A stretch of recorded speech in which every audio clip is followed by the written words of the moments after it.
High বন্ধু, আবার একটা ভিডিওতে এসেছি।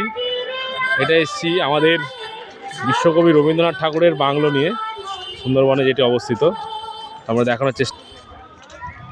এটা রবীন্দ্রনাথ ঠাকুরের স্ট্যাচুটা খুব সুন্দরভাবে দেখুন, বই পড়ছে সেরকম করেছে। খুব সুন্দর, মানে যে যিনি বানিয়েছেন খুব সুন্দর, যে শিল্পী বানিয়েছে খুব সুন্দর বানিয়েছে। এই হচ্ছে রবীন্দ্রনাথ ঠাকুরের স্ট্যাচু, আর তার পাশে হচ্ছে এই কাঙ্ক্ষিত বাংলোটি। দেখুন কতটা সুন্দরভাবে। এটা হচ্ছে, নাম হচ্ছে বেকন বাংলো। এটা হ্যামিল্টন সাহেব রবীন্দ্রনাথ ঠাকুরের জন্য বানিয়েছিলেন। একদিন ভিজিটের জন্য জাস্ট এসেছিলেন মানে সুন্দরবনে। আমরা দেখানোর চেষ্টা করব। এই হচ্ছে ডিটেলস, আর এই হচ্ছে বাংলো।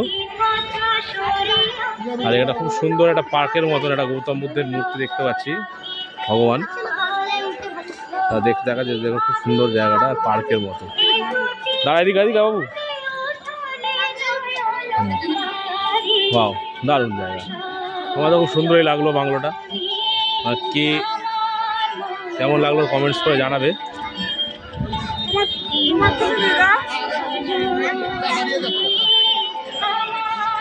এই আমরা বাংলোতে ঢুকছি আস্তে আস্তে, দেখার চেষ্টা করব।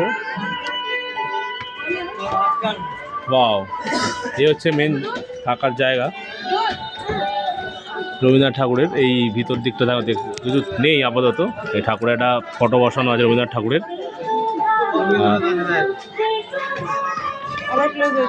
আর এটাই মনে হচ্ছে শোয়ার রুম বা কিছু একটা হবে, দেখা যাচ্ছে না বন্ধুরা, পুরোটাই বন্ধ। এটা হেরিটেজ হিসেবে রাখা। পুরো এক পাশ থেকে অন্য পাশ ঘুরিয়ে দেখানোর চেষ্টা করবো।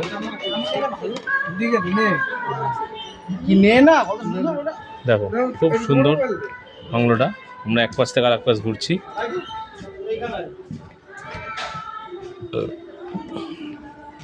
এই দেখুন একটা আনলা টাইপ আছে।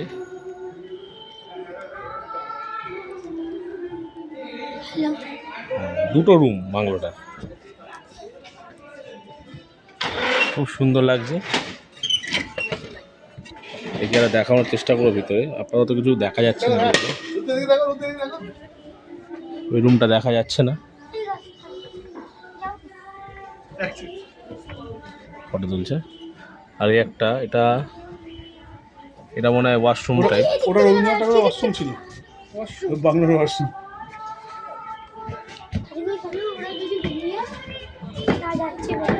বেরোয়নি, ওখানে আছে। বাহ, আমার জায়গাটা খুবই সুন্দর লাগলো। আমাদের কেমন লাগলো কমেন্ট করে জানাবে। হ্যাঁ।